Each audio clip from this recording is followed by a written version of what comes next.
Reimarus, 1694-1768, fue un filósofo y teólogo alemán de la Ilustración, reconocido por su defensa de la religión natural y por su crítica racional de la revelación religiosa. Nacido y fallecido en la ciudad de Hamburgo, desarrolló una obra que ejerció una profunda influencia en el pensamiento religioso moderno y en los estudios históricos sobre el cristianismo. Aunque muchas de sus ideas permanecieron inéditas durante su vida, su pensamiento se convirtió posteriormente en una referencia fundamental para la crítica bíblica y la investigación histórica de la religión. El núcleo de la filosofía de Reimarus se encuentra en la convicción de que la razón humana constituye el criterio supremo para juzgar las creencias religiosas. Según él, las verdades fundamentales acerca de Dios y de la moral pueden conocerse mediante la observación de la naturaleza y el uso de la razón, sin necesidad de recurrir a revelaciones sobrenaturales. Esta posición lo sitúa dentro de la corriente conocida como deísmo, muy influyente durante la Ilustración europea.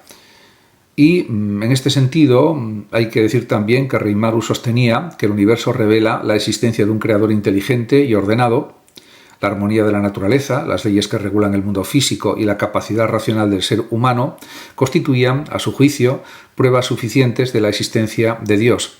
Sin embargo, consideraba que estas verdades eran accesibles a todos los individuos y no dependían de tradiciones religiosas particulares ni tampoco de textos considerados sagrados.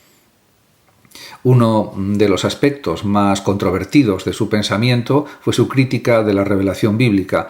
Reimarus argumentó que muchos relatos milagrosos presentes en las Escrituras no podían aceptarse como hechos históricos simplemente por autoridad religiosa.